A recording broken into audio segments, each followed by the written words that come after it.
നമസ്കാരം. ഞാൻ ഇന്ന് വന്നിരിക്കുന്നത് ഒരു പുസ്തകത്തെ പരിചയപ്പെടുത്താനാണ്.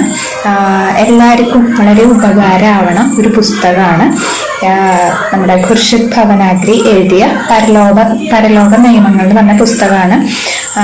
അതിൽ നമ്മൾ മരിച്ചതിന് ശേഷമുള്ള ആത്മാവിൻ്റെ യാത്രയെ പറ്റിയിട്ട് വളരെ വ്യക്തമായിട്ട് പ്രതിപാദിക്കുന്ന പുസ്തകമാണ്. അതായത് അത് എന്ന് പറഞ്ഞു കഴിഞ്ഞാൽ ഒരു ഭാവനയുടെ പുറത്ത് എഴുതിയിരിക്കുന്നതല്ല. ഈ ഭവനാഗ്രി ഖുർഷിദ് ഭവനാഗ്രി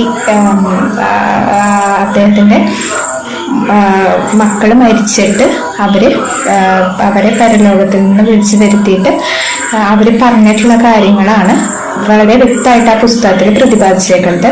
അതിൽ മെയിനായിട്ട് പറയുന്ന കാര്യം എന്ന് വെച്ച് കഴിഞ്ഞാൽ, നമ്മൾ മരിച്ചു കഴിഞ്ഞാൽ നമ്മുടെ കർമ്മങ്ങൾ, നമ്മൾ നല്ല കാര്യങ്ങൾ ചെയ്യേണ്ടത്, നല്ല കർമ്മങ്ങൾ, പാപകർമ്മങ്ങൾ, അതനുസരിച്ചാണ് നമുക്ക് ഓരോ മണ്ഡലങ്ങൾ കിട്ടണത്.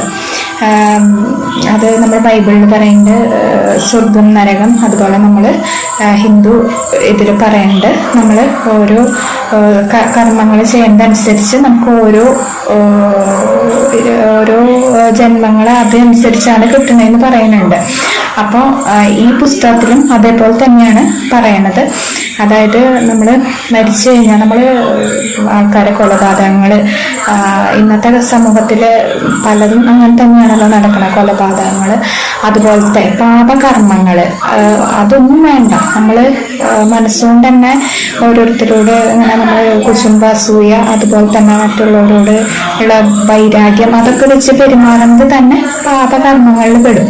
അപ്പം അങ്ങനെ നമ്മൾ അതുപോലെ ജന്തുക്കളെ, ജീവികളൊക്കെ ഉപദ്രവിക്കുക, അങ്ങനെ നമ്മൾ ചെയ്യുന്ന പാപകർമ്മങ്ങളുടെ തീവ്രത അനുസരിച്ചാണ് നമുക്ക് ഓരോ തലങ്ങൾ കിട്ടുന്നത്.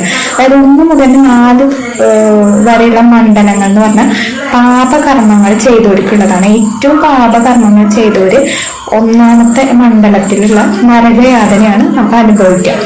അത് കഴിഞ്ഞ് 5ാം മണ്ഡലം തൊട്ടാണ് നമ്മൾ പുണ്യകർമ്മങ്ങൾ ചെയ്ത ആത്മാക്കൾ എത്തപ്പെടുന്നത്. 5 തൊട്ട് 7 വരെയാണ് തലങ്ങൾ പറയുന്നത്, ഓരോ മണ്ഡലങ്ങൾ പറയുന്നത്. 7ാം തലത്തിലാണ് ഏറ്റവും പുണ്യമായിട്ടുള്ള ആത്മാക്കൾ എത്തിപ്പെടുന്നത്. അപ്പം അതിനെ പറ്റിയിട്ടൊക്കെയുള്ള യാത്രകൾ വളരെ വ്യക്തമായിട്ട് ആ ബുക്കിൽ പ്രതിപാദിക്കുന്നുണ്ട്. എന്തായാലും നമ്മൾ തീർച്ചയായിട്ടും വായിച്ചിരിക്കേണ്ട ഒരു പുസ്തകമാണ്. അപ്പോഴാണ് നമുക്ക് എന്താണ് മരണശേഷം എന്നുള്ളതിൻ്റെ വ്യക്തമായിട്ടുള്ളൊരു ചിത്രം അതിലൂടെ നമുക്ക് കിട്ടുള്ളൂ.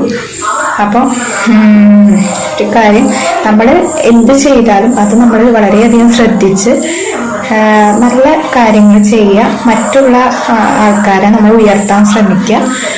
അപ്പം നമുക്ക് അതിനനുസരിച്ച് നല്ല നല്ല ഫലങ്ങൾ കിട്ടും.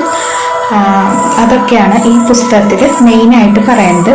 അത് മാത്രമല്ല, ഇതിൽ വളരെ വിശദമായിട്ട് ഓരോ മണ്ഡലത്തെ പറ്റിയിട്ടും എല്ലാ കാര്യങ്ങളും വളരെ വ്യക്തമായിട്ട് ഈ പുസ്തകത്തിൽ പ്രതിപാദിക്കുന്നുണ്ട്. അപ്പം നിങ്ങൾ ആ പുസ്തകം ഒന്ന് വായിച്ചു കഴിഞ്ഞാൽ നിങ്ങൾക്ക് വളരെ വ്യക്തമായിട്ട് ഒരു ധാരണ ഉണ്ടാവും.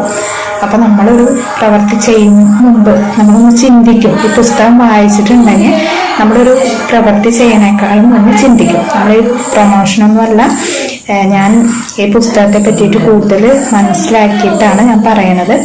അപ്പം നമ്മുടെ ആത്മാവിനെ ഉയർത്താൻ ഈ പുസ്തകം ഒരു സഹായകമാകുമെന്നാണ് എനിക്ക് തോന്നിയിട്ടുള്ളത്. അപ്പം എല്ലാവരും വായിക്കുക. ഇനിയും ഈ പുസ്തകത്തെ പറ്റിയിട്ട് ഒരു കൂടുതൽ ഡീറ്റെയിൽസ് ആയിട്ട് ഞാൻ വരും. ഇപ്പോൾ ഒന്ന് ബ്രീഫായിട്ട് ഞാൻ പറഞ്ഞതേ ഉള്ളൂ.